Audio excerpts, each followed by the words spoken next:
And that was Judy Garland, another artiste we all loved. Unfortunately, she's not with us anymore. But now we're going back to Vera Lynn. And this time, I hope you can sing again. You haven't lost it. You've replenished now with all your cups of tea and your lunch and things.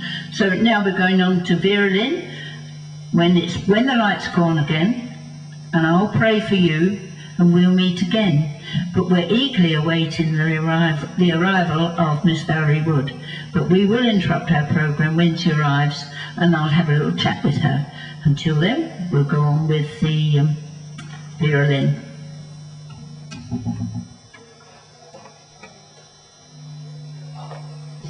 And you've come to us today to discuss your books. Yes, yes. But there's a little we'd like to know about you first. All right. Yeah. And when did you start to write? How old were you? Or mustn't I ask the age? Well, I think I've always written. Well, no, I'll just change that. I have always had a story in my head. I haven't always written because I've had a story in my head even before I could write it down. So as a child I was very imaginative, and I always thought what if and just suppose. But I didn't actually start writing seriously. I wrote obviously at school. That was about the only thing I could do, was do my English. But I started to write stories when I was quite young, and then I started writing stories for my children when they were young. And later, when the girls had left school to go off to college, I decided to take myself seriously and join a writer's workshop. And that's really when it kicked in, and I thought, this is what I'm good at.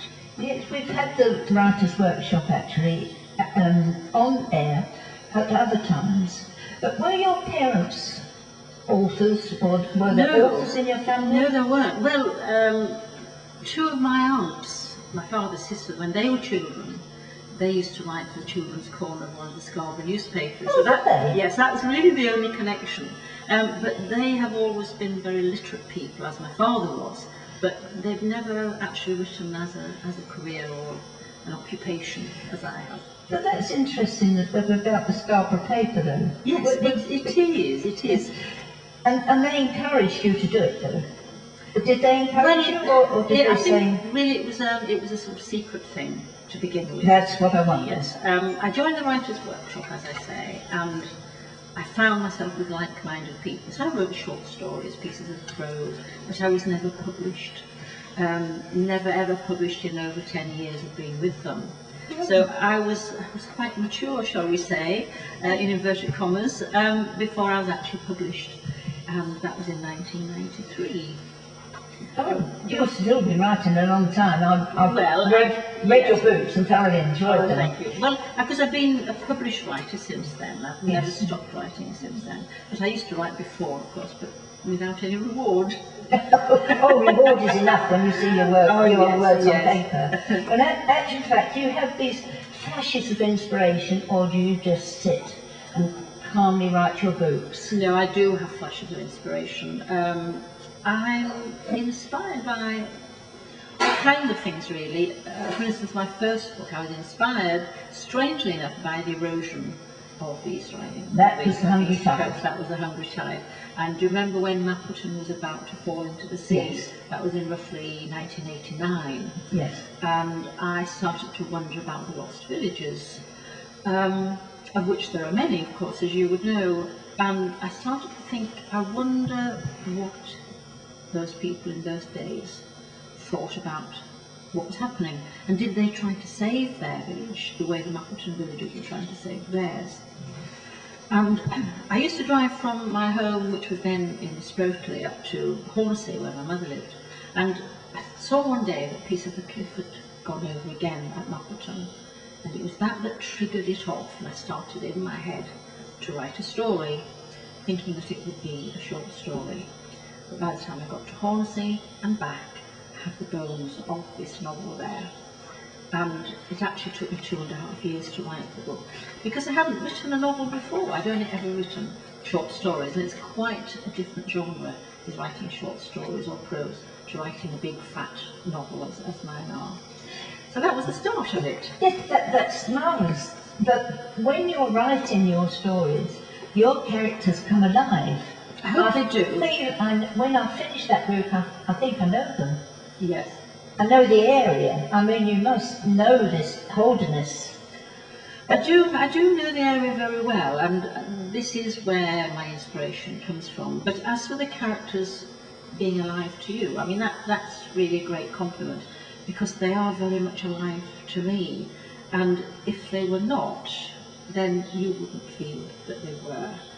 For instance, if they have some terrible disaster happen to them, or tragedy, then I can weep. I do weep over them. You know, my tears fall onto the keyboard. And if they're happy, then I'm happy. And that has to come across on the page to the reader. It does. But did you want to get we're going on to price now, onto the price of your books. I think they're cheap.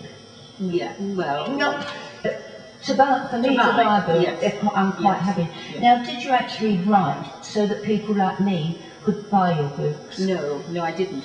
I wrote my first book because I had a story to tell, and that is what I do now.